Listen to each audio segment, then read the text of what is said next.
भारतीय बाजारों पर नजर डालिए। हम थोड़ी सी हल्की सी मुनाफा वसूली, करीब 20 पॉइंट थोड़ा सा हल्का हुआ है निफ्टी, आप कह सकते हैं 210 अंकों की बढ़त। लेकिन निफ्टी बैंक अब 44,200 के नीचे ट्रेड कर रहा है, तो इसमें ज्यादा दरअसल पोजीशंस थोड़ी बहुत हल्की होती हुई दिखाई दी है। इंडसइंड बैंक नेगेटिव टेरिटरी में 1.1% नीचे। बजाज फाइनेंस की तो हम बात वैसे भी कर रहे थे। आज पूरा देखते हैं एक्सपायरी का क्या इंपैक्ट आता है। बाजार बंद होते होते कोटक महिंद्रा बैंक जैसे ट्रेड्स भी हैं जो हल्का सा कूल ऑफ करते दिखाई दे रहे हैं।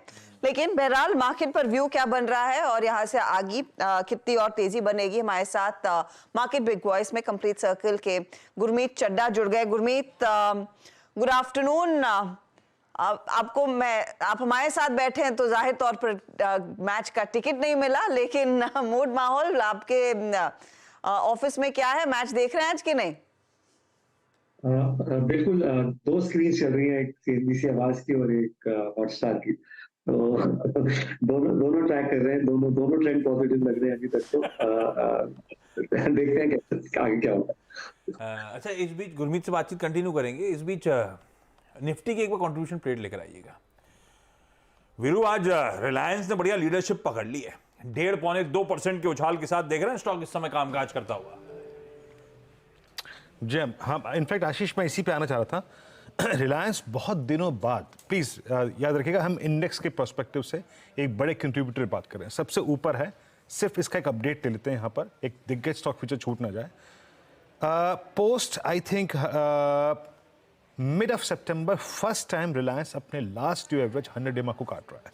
एक बार के लिए राजेश जी इस पर एक न्यूट्रल व्यू देंगे रिलायंस पे, हालांकि मैं डिस्कस दूंगा बाद में, बट एक रेंज ब्रेकआउट, रेंज जो ब्रीच हो रही है 29 सितंबर के बाद, सारे एवरेजेस बाइसेक्ट हो रहे हैं 18 सितंबर के बाद। एक टेक आपका रिलायंस पर। वीरेंद्र जी, देखिए बायस पॉजिटिव, और इनफैक्ट ये थोड़ा डिस्क्लोजर रहेगा कि ये हमारे बाय लिस्ट में है।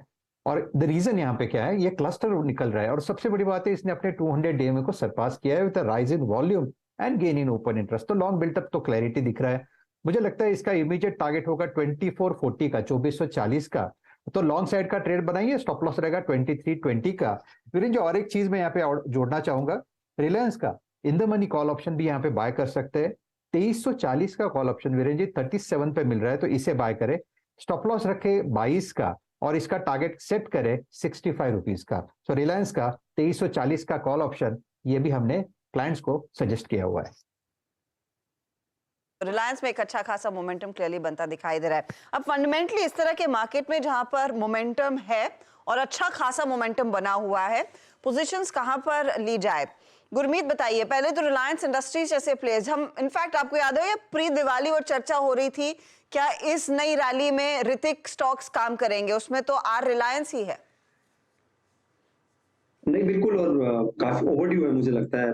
दोनों रिलायंस और एचडीएफसी बैंक का कंबाइंड वेट 25% से ऊपर है इंडेक्स में, तो ओवरड्यू है। मुझे भी लगता है कुछ हद तक आईटी भी कंट्रीब्यूट करेगा। जैसे ही इंटरेस्ट रेट्स पे बाजार का और फॉर्म व्यू बनेगा कि पीक हो गया है, यील्ड्स गिरेंगी, आपको थोड़ा रब ऑफ दिखेगा नैस्डैक से इंडियन आईटी कंपनीज में भी।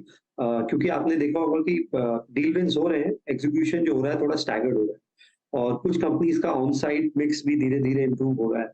तो थोड़ा सिलेक्टिवली मुझे लगता है आईटी भी कंट्रीब्यूट करेगा, उसका भी बड़ा वेटेज है इंडेक्स में। और मैंने पहले भी चर्चा की है कि लार्ज कैप का वैल्यूएशंस ज्यादा अट्रैक्टिव है अभी in the interim versus mid and small cap. तो आप निफ्टी देखेंगे तो 17-18 टाइम्स के मल्टीपल पे है, जिसमें कुछ स्टॉक्स जैसे रिलायंस, एचडीएफसी, पूरा आईटी पैक, एचयूएल, एसबीआई, ये शायद 17,000-17,500 निफ्टी के लेवल पे है। तो रिलेटिव अट्रैक्टिवनेस ज्यादा है। तो मुझे लगता है कि थोड़ा सा आपको टिल्ट होना चाहिए इस तरफ in terms of putting fresh money.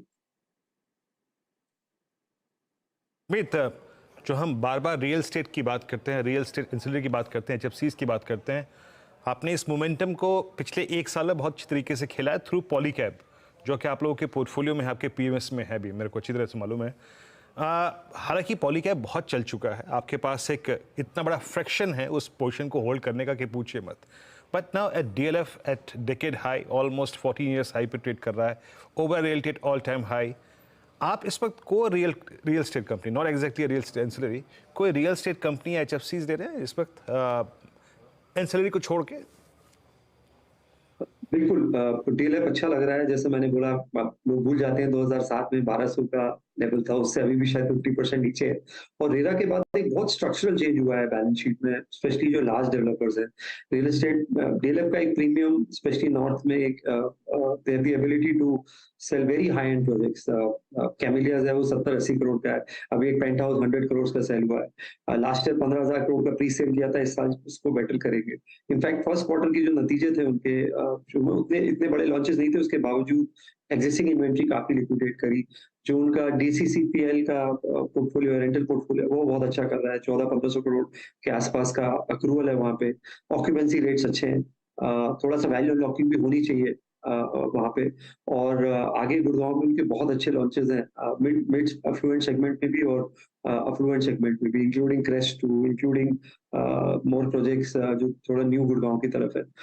तो मुझे लगता है अच्छा करेगा। और डेट रिडक्शन हुआ है, कैश फ्लो जनरेशन आपको देखने को मिल रहा है, तो री रेटिंग के चांसेस बढ़ जाते हैं अच्छे डेवलपर्स के। अगर आपको 2-3 साल कंटिन्यूसली मार्केट में आप कंसिस्टेंटली आउट परफॉर्म करते हैं, तो एक जो नेक्स्ट ग्रोथ आता है प्राइस में, वो थोड़ा सा री रेटिंग में आता है। मुझे लगता है वो शायद आपको कुछ सिलेक्ट नेम्स में देखने को मिलेगा। ये बताइए गुरमीत, टू व्हीलर कंपनी और खास तौर से आयशर मोटर्स के नंबर्स के बाद स्टॉक में जो रफ्तार बनी है, तो ये क्लियर है कि जो ये रॉयल एनफील्ड की जो 250 सीसी प्लस बाइक्स हैं और उसके सामने जो हमने हाले की बाइक आती देखी या फिर ट्रायम्फ वाली बजाज के साथ टाई अप हुआ, मार्केट शेयर पर कोई आंच नहीं आई है। वो पूरा जो था वो परहैप्स एक हाइप ही था। अब क्या यहाँ से स्टॉक पूरी तरह से री-रेट होने के लिए तैयार है, क्योंकि उस टाइम पे करेक्ट अच्छा खासा हुआ था? वैल्यूएशंस बिल्कुल रिच है। और मुझे याद है मेरी और आप अनुज की चर्चा हुई थी, मुझे लगता है मार्केट थोड़ा ओवर रिएक्ट कर रहा था सिर्फ लॉन्च पे। और आयशर जो वॉल्यूम करता है वो 20 टाइम्स करता है जो नया प्लेयर अब गाइड कर रहा है अगले 1-2 साल का। तो इतनी जल्दी चीजें बदलती नहीं है। और एक जो नेटवर्क होता है जो आप क्रिएट करते हैं ओवर पीरियड ऑफ टाइम, उसको, और रॉयल एनफील्ड का थोड़ा सा सिटी राइड का फील है। It's not really the fast sports bike. Bullet का एक अपना कल्ट है। प्लस मुझे लगता है उनका कमर्शियल व्हीकल साइड भी थोड़ा सा इंप्रूव कर रहा है, जैसे जैसे इकोनॉमिक एक्टिविटी पिकअप हो रही है, स्पेशली जो एलएमवी स्पेस है। और न्यू लॉन्चेज जैसा आपने बोला, बहुत अच्छा डिमांड है। और एक बाइक सेगमेंट में एक स्ट्रक्चरल चेंज हुआ है जो कार में हुआ है। कार में अभी आप देखिए 70% सेल एसयूवीज की है।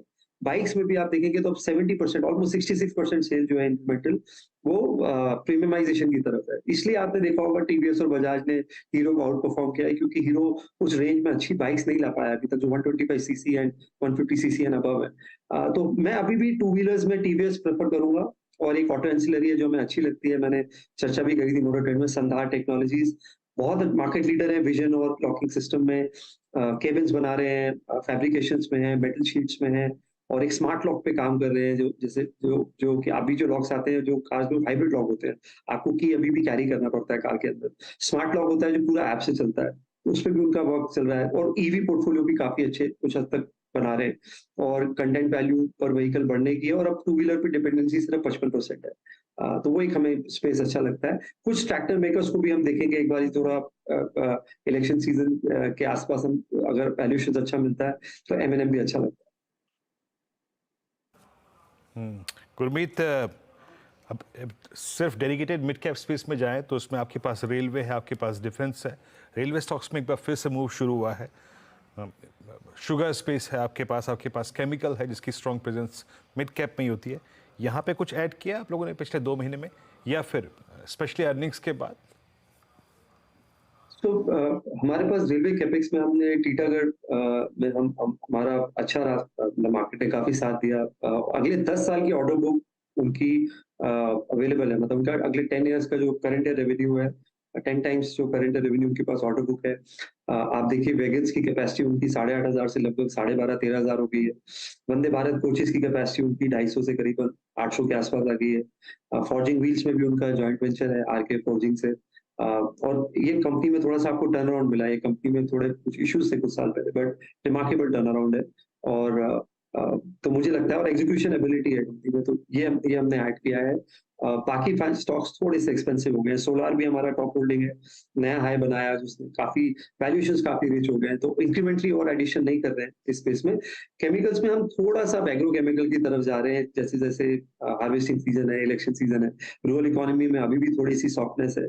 और मुझे लगता है कि सारी नेगेटिव न्यूज प्राइस में अगर आप टाटा केमिकल देखेंगे तो 10 के अर्निंग मल्टीपल पे है। तो रिलेटिव रिस्क रिवॉर्ड अच्छा है, मतलब डाउनसाइड से लिमिटेड, अपसाइड आने में हो सकता है थोड़ा समय लगे।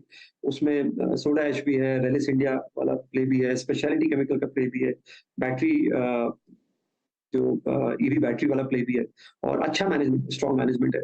तो वो हमें अच्छा लगता है। पीआई के नतीजे आपने देखा, सब एक अकेली ऐसी एग्रोकेमिकल कंपनी है जिसने डिफाई किया है इस पूरे स्लो डाउन को, और ये शायद मेरी पर्सनल होल्डिंग इसमें 10 साल से ऊपर है, बहुत बड़ा वेल्थ क्रिएटर रहा है। तो हम थोड़ा सा एग्रोकेमिकल स्पेस को लेके कंस्ट्रक्टिव है, रिस्क रिवॉर्ड को लेके।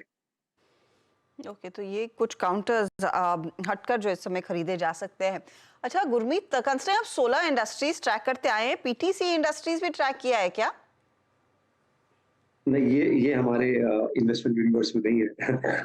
तो अनफॉर्चुनेटली इसको ट्रैक नहीं किया, क्योंकि उस स्टॉक में भी हाल फिलहाल में काफी ज्यादा एक्शन बना है, और वो साफरान के साथ जो डील हुई, मुझे लगा मैं आपसे पूछ लूं कि वहां पर कितना मोमेंटम देखने को मिलेगा। ये फाइनेंशियल वाली नहीं, सिर्फ पीटीसी इंडस्ट्रीज डायरेक्टर साहब, वो वाली जो डिफेंस कंपनी है, वहां पर हमने देखा है अच्छी खासी तेजी बनती हुई दिखाई दी है। इंडस्ट्रीज इंडिया ये भी नहीं है, पीटीसी इंडस्ट्रीज नाम के, आप ढूंढेगा वो स्टॉक काफी इंटरेस्टिंग रहा है। अच्छा गुरमीत, मैं आपसे ये पूछना चाहती हूँ कि जिस तरह का मोमेंटम अब मन्नापुरम ने दिखाया, जो आज एल&टी फाइनेंशियल होल्डिंग में हो रहा है, श्रीराम ट्रांसपोर्ट में देखने को मिल रहा है, ये एनबीएफसीज को लेकर कितना और एक्शन दिखेगा आगे, और क्या ड्राइव करेगा यहाँ से आगे अर्निंग्स को? तो थोड़ा सिलेक्टिव होने की जरूरत है। मुझे लगता है कि क्योंकि कॉस्ट ऑफ फंड्स बढ़ रहा है, रेट्स अभी नीचे आना शुरू नहीं हुए, थोड़ा सा निम्स भी प्रेशर में आएगा। कुछ हद तक आपको थोड़ी सी प्रोविजनिंग भी करनी पड़ेगी, क्योंकि क्रेडिट कॉस्ट बढ़ेगी। हम ऑलरेडी एक अच्छी साइकिल में, और आरबीआई मुझे लगता है थोड़ा सा कंसर्न्ड है, स्पेशली अनसिक्योर्ड लेंडिंग को लेकर। तो जिस एनबीएफसीज का अनसिक्योर्ड पोर्शन बहुत ज्यादा है और स्मॉल टिकट जाता है, वहां पे हो सकता है आरबीआई थोड़ा सा और टाइटनिंग करे प्रोविजनिंग में, ऐसा मुझे लगता है। रेगुलेटरी इंटरवेंशन आ सकता है, क्योंकि आरबीआई बहुत प्रोएक्टिव है। तो हमें होम फर्स्ट अच्छा लगता है, हमें अफोर्डेबल हाउसिंग अच्छी लगती है। मैंने वीरू से भी बात की, मुझे रियल एस्टेट साइकिल लंबी और स्ट्रक्चरल लगती है। तो होम फर्स्ट में गवर्नमेंट का फोकस है, सरकार सब्सिडी देती है प्रधानमंत्री आवास योजना में, सरफरोशी एक्ट जो है 15 लाख तक है, तो रिकवरी अच्छी होती है। टिकट साइज एवरेज अगर आप देखेंगे अफोर्डेबल हाउसिंग में 10 से 11 लाख होता है। और ओवरऑल उसके अगर आप होम फर्स्ट के अगर आप निम्स देखें, आरओए देखें, बेस्ट इन कैटेगरी है। बहुत अच्छी टीम है, टीम का काफी अच्छा पेडिग्री भी है। तो वो अच्छा लगता है हमें। थोड़ा सा पूना वाला फिनकॉर्प हमें अच्छा लगता है, क्योंकि ओवरऑल क्योंकि जो डिजिटल फोकस है और क्रेडिट अंडरराइटिंग है, उसमें हमें कंटिन्यूअस इंप्रूवमेंट देखने को मिल रहा है। पर थोड़ा सा मेरा बायस होगा, मैं शायद बैंक ज्यादा प्रेफर करूंगी एनबीएफसी से, बिकॉज एक तो वैल्यूएशन कंफर्ट है। आपको अगर एचडीएफसी 2 टाइम्स बुक वैल्यू मिलता है, या एक्सिस 2 से कम के बुक वैल्यू मिलता है, या SBI less than book value मिलता है, तो आप क्यों 4-5 टाइम्स या 6 टाइम्स वाली एनबीएफसी को टच करेंगे इस टाइम? गुरमीत, पॉसिबली आखिरी प्रश्न पूछूंगा आपसे यहाँ पे। पहले तो क्या आपके पोर्टफोलियो में कोई, या फिर पीएमएस में कोई एक्सचेंज या ब्रोकिंग हाउस है क्या, या फिर कोई डिपॉजिटरी? और नहीं भी है तो इतने बड़े मूव के बाद आप क्या करते हैं? अपने प्रॉफिट्स को कैश में कन्वर्ट करते हैं या ट्रेल करते हैं? तो एक हमसे थोड़ा सा हमने बीएससी में शायद थोड़ा जल्दी प्रॉफिट बुक कर लिया, मैं एडमिट करूंगा। मुझे लगाना बहुत फास्ट लगा, और तो कई बार क्या होता है जब स्टॉक बहुत तेजी से ऊपर जाता है, तो आप एज अ आपकी fiduciary responsibility as a portfolio manager. But CDSL हमारी काफी लॉन्ग टर्म होल्डिंग है, अच्छा कर रहा है, और वो थोड़ा एक्चुअली एक तरीके का फिनटेक प्ले है। तो सीडीएसएल हम कंटिन्यू करते हुए करता है। एमसीएक्स को हम स्टडी कर रहे हैं, स्पेशली जब से ये सॉफ्टवेयर वाला इशू रिजॉल्व हुआ, और कमोडिटी वॉल्यूम्स जो हैं लॉन्ग रन में मुझे लगता है कि एक्सीड कर सकती हैं नॉर्मल मार्केट वॉल्यूम्स को। और तो एमसीएक्स है हमारे रेडार में, हमने कुछ पोर्टफोलियोज में उसको ऐड किया है, स्पेशली जो हमारा स्मॉल मिड कैप पोर्टफोलियो है। और सीडीएसएल हमारा लॉन्ग टर्म होल्डिंग है। ये हम काफी टाइम से, इनफैक्ट पोस्ट आईपीओ के बाद से ही, हम जब 3 डिजिट था तब से होल्ड कर। बहुत बहुत शुक्रिया हमारे लिए समय निकालने के लिए, अपनी राय देने के लिए भी मार्केट पर, और मार्केट के एक्शन पर वापस अगर आप ध्यान दें तो एक हल्का डिप लेने के बाद अब देखिए फिर से अच्छा मोमेंटम 19673 के लेवल्स पर इस समय इंडेक्स ट्रेड करता हुआ, तो रफली अपने डे हाई को फिर अचीव करने की कोशिश में। निफ्टी बैंक में एक पुल बैक आया, 44200 पर वापसी, लेकिन मिड कैप्स है जहां पर जोर और भी तेज हो गया है। करीब 400 अंकों का इजाफा इस समय, पूरा 1% ऊपर मिड कैप इंडेक्स आपको स्क्रीन पर दिखाई देगा।